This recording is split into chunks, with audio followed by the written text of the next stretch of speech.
It's 105.7 Light FM on your radio. I'm Morning Dave. I appreciate you being here. We're at 8:42 now. It's 18 now before 9. Advisory services offered through Second Half Financial Partners, LLC, an SEC-registered investment advisor. The opinions voiced and information provided in this material are for general informational purposes only and are not intended to provide specific advice or recommendations for any individual. To determine which investments are appropriate for you, please consult with a financial advisor. Second Half Financial Partners, LLC does not provide tax or legal advice. Please consult your tax or legal advisor regarding your particular situation. It's time. Check in and see what's going on with your money this morning. And, well, it looks like we got a little bit of a turnaround. I'm kind of optimistic after a positive day yesterday. Let's check in with our friend Phillip Statler from Statler Financial Services in downtown Sebring. And, Phillip, we may have actually licked inflation, or am I way too optimistic?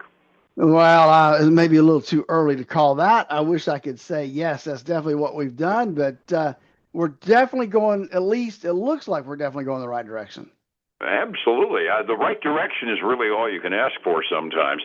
Resetting the table, up day on Wall Street yesterday. All three major indexes were up measurably, and I'd call it sustainably. About 0.25% up on the Dow, 105 points up. Little over 0.5% on the Standard & Poor's, up 33. NASDAQ up about 0.6%, up 124. A green day. About 10 minutes ago, 15 minutes ago, I was watching my futures. Now, I get delayed quotes because I'm just a layman, and all of the indexes were mildly negative. And then the 8:30 release of the government comes out, the Consumer Price Index, and well, they were expecting a 0.2% increase in the CPI last month. We got 0.1%. We were expecting a 2.5% increase in the overall index year over year. We got 2.4%. And the core, this is a number I'm having some difficulty with. The core, once you get rid of the variable stuff, they were expecting 0.3. My reading is they got 0.1% increase, but yeah, that's right. The core year over year also was a surprise. They were expecting 2.9, and we got 2.8%. No, we ain't at 2 yet, but everything's going in the right direction, right? Well, it is, Dave, and so that's kind of some good news when we look at inflation, and it's definitely the direction we want to see it go. Again, the question is, what are going to happen with tariffs, and if that's going to raise inflation. But we're definitely heading in the right direction, and that's something that the markets are going to like today. Absolutely. And we were kind of bolstered by that yesterday, something that happened after we got off the air. New York Fed, one of those meetings, one of those reports that almost means nothing, except when we're in volatile times like this. The New York Fed puts out their consumer expectations for what we expect inflation to do. And out here in the big unwashed masses of consumer land, we're not expecting as bad a number as we expected either. Next year, 3-year, 5-year, our expectations for inflation go down as well. So we're not as scared as we were a month or two ago either.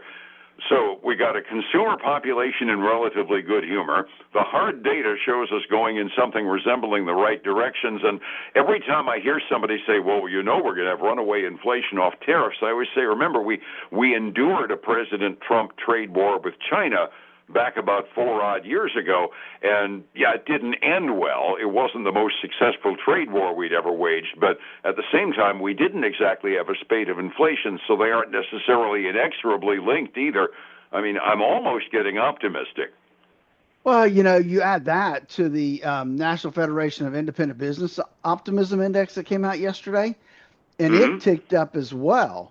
So, businesses seem to be a little bit more optimistic, which is some good news as well. Absolutely. Other good news out there, boy, we can just fill the world with merry sunshine this morning. We don't have a hard and fast trade deal with China, but the talks over in Geneva, the talks over in London resulted in a deal to make a deal yesterday. We agreed with China on a framework of a deal that would implement the consensus they agreed to in Geneva, which means our real high-tension tariff war with China may very well actually not be as hot as we were afraid it was going to be either. So more good news on the trade front. I mean, heck, things are coming up roses, it sounds like, doesn't it? It's looking like it, Dave. The question is, how will all this follow through, right? That's the important thing. I mean, people are excited about this now, but there's no details. It's always, what's in the details because that will make things stick, and that will make the markets either happier or sadder, and we'll see how that plays out over the next. I'm sure it's not going to be a short process over the next couple months. And now we're getting into our usual role. I'm Mary Sunshine, and you're throwing the Yeah, as volatile as we are, every time the word comes out that somebody used a four-letter word in the trade talks, the markets are going to move 100 points down.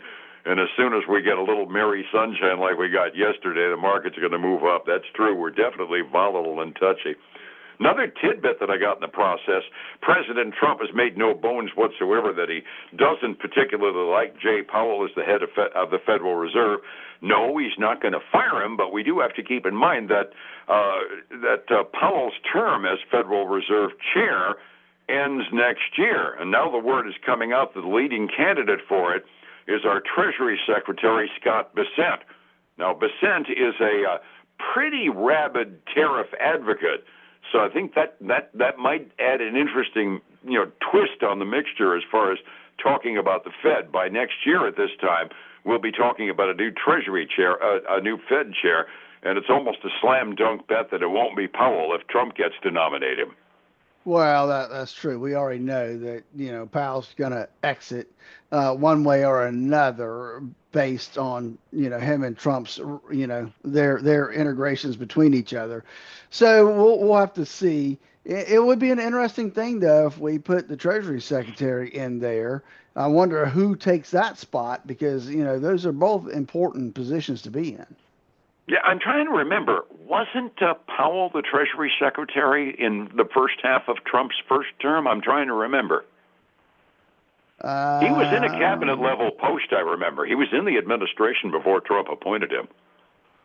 Yeah, and I can't remember the only place I would have been then. Yeah, I can't remember whether it was Commerce or Treasury or what, but I know he had some sort of a role in the administration, and he was tight buddies with President Trump at the time. Obviously, right now he's somewhere down toward the bottom of the ash can in terms of Trump's estimation, but he used to be a close buddy anyway. We still do have some earnings coming out this morning as well. What caught your eye as far as good storylines are concerned? Well, I think there's a couple. One is GameStop. We talk about it, what it does, how it's acted lately. It's having a little issue on revenue. Revenue missed substantially, I'd say by about $150 million over last year's number. So, last year they made $881 million. This year, $732 million. They didn't really talk about earnings. They were so fixated on revenue, but that's got them trading down almost 3% this morning. Ouch. I wonder if their Bitcoin went down, if that was the problem. Well, I don't know. Bitcoin's going up, so. Yeah, it is up this morning. That's right, but it's up close to record highs. But I still get a kick out of the notion of a retail-based chain saying, we're going to buy a bunch of Bitcoin now and see if that does any good. Well, they got to try something. Yeah, it's true. I mean, the Reddit gang loves that stuff, right? Hey, another one that came out was GitLab, which is a software development platform. They saw their revenue was in range of what they expected. They disappointing forecast though going forward. They're down almost 13% this morning. Ouch! That's a firm I hadn't heard much of. So that's evidently on the volatile end of the startup range, right? Yeah, and what they do, is allow programmers a platform to develop their programs on. Then the last one I have for you is Dave & Buster's. Now, Dave & Buster's, their earnings and revenue for the first quarter missed. Its comparable store sales dropped 8.3% year over year, but that was less than expected. They were expected to drop by almost 9%. So that was a little bit of good news in there. But they did say that they're encouraged by what they're seeing so far in June results on a month to date. They seem to be improving. So right now, that's got them just even. They were up more than 7% earlier this morning, but now they're back to just even. We didn't tank as bad as we thought we were going to tank.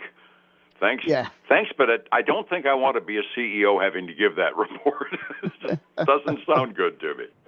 Resetting the table, it was a positive day on all the indexes yesterday. It was generally good news all the way around, and we started out at least with good macro news from yesterday and today as well. 45 minutes before we open, how we doing this morning? And we're giving back some of those gains that we took on earlier with the inflation numbers came out. The Dow right now is up $68, which is in between 1/10 and 0.2%. S&P 500 is up almost 1/4%. That's $14. NASDAQ 100 is up 1/4, $55. The big winner right now is the Russell 2000, up almost 1% to up $21. So good news on that front. On the other side of the coin, we got silver slipping a little bit down, almost 0.4%. Gold's up 1/2. Dave, I don't like this one. Crude oil. Yeah. Up almost 2.25% today, $66.42 a barrel. I hate to look at the gas prices going home today. I'm starting to wonder whether I understand the world petroleum markets. I thought I had it figured out for a while, but it's going the wrong direction from the news items I found on the item. Looking across the pond, everybody's a little bit happier with our peace in the valley on the trade issues. The Asian Rim markets all up at the 6 a.m. close this morning. Mainland Chinese markets, one of them was up 0.8% all in one day. Not bad.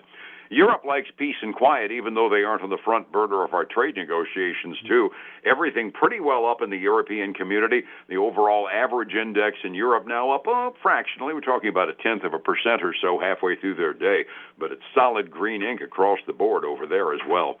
Getting my retirement together so I can retire with a plan and know I'll be able to, that takes a pair of eyes I can count on. How do I find you to take a look at my plans? Devin, give us a call at 863-382-0037 to schedule their core retirement design, where we'll help them design the retirement they always dreamed of. Give us a call. And then we got the radio show this weekend, Dave, 6 a.m. and noon on Saturday, 10 a.m. Sunday morning on Highlands News Talk, 7:30 a.m. and 95.3 FM. And streaming at newstalk730am.com as well. Don't forget that. That's right. You have fans. You have fans online. And we'll be back again tomorrow morning to check in and see what's going on first thing. Thank you. You have a good day, sir. All right. You too, Dave. Be well. It's 105.7 Light FM and Statler Financial Services, Phillip Statler. Hey, thanks again. I want to thank you for joining us today. Have a great day. I look forward to speaking to you again tomorrow. Bye now.